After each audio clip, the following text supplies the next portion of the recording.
says to me, his voice still thick with a Russian accent. "We still need to find her." "We will, Dad."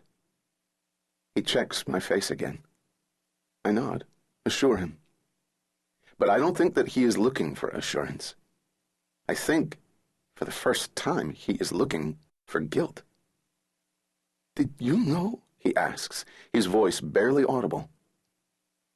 I feel my entire body quake, but I don't blink, don't look away.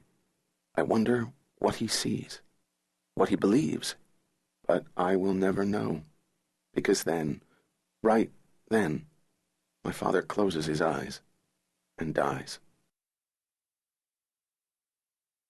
Chapter 1. 3 months later.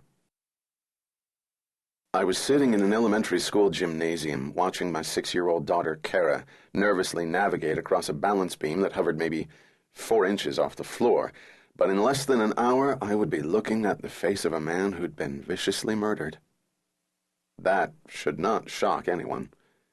I have learned over the years, in the most horrible ways imaginable, that the wall between life and death, between extraordinary beauty and mind-boggling ugliness, between the most innocent setting and a frightening bloodbath, is flimsy. It takes a second to tear through it. One moment life appears idyllic. You were in a place as chaste as an elementary school gymnasium. Your little girl is twirling. Her voice is giddy. Her eyes are closed. You see her mother's face there, the way her mother used to close her eyes and smile.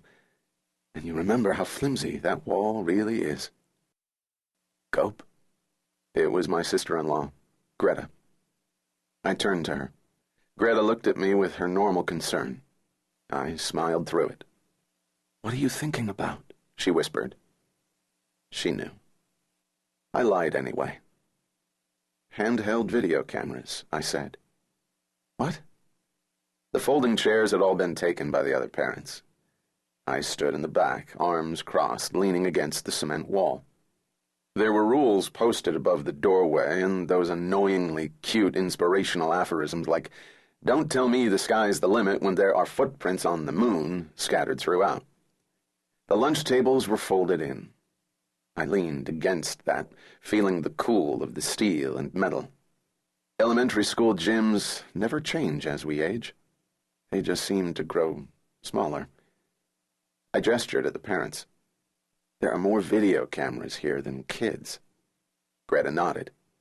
"And the parents, they film everything." "I mean everything. What do they do with all that? Does anybody really watch this again, from beginning to end?" "You don't?" "I'd rather give birth." She smiled at that. "No," she said. "You wouldn't." "Okay, yeah, maybe not, but didn't we all grow up in the MTV generation? Quick cuts, lots of angles. But to just film this straight out like this, to subject an unsuspecting friend or family member to that..." The door opened. The moment the 2 men stepped into the gym, I could tell that they were cops. Even if I didn't have a fair amount of experience, I am the county prosecutor for Essex County, which includes the rather violent city of Newark, I would know. Television does indeed get some stuff right. The way most cops dressed, for example. Fathers in the lush suburb of Ridgewood don't dress that way. We don't don suits when we come to see our kids perform quasi-gymnastics. We wear corduroys or jeans with a V-neck over a t-shirt. These 2 guys wore ill-fitted suits in a brown hue that reminded me of wood chips after a rainstorm. They were not smiling. Their eyes scanned the room. I know most of the cops in the area, but I didn't know these guys. That troubled me. Something felt wrong. I knew that I hadn't done anything, of course, but there was still a little, "I'm innocent, but I still feel guilty" flutter in my stomach. My sister-in-law Greta and her husband Bob have 3 kids of their own. Their youngest daughter Madison was 6 years old and in the same class as my Kara. Greta and Bob have been a tremendous help. After my wife Jane, Greta's sister, died, they moved to Ridgewood. Greta claims that they had planned on doing that anyway. I doubt it. But I am so grateful that I don't question it much. I can't imagine what it would be like without them. Usually the other fathers stand in the back with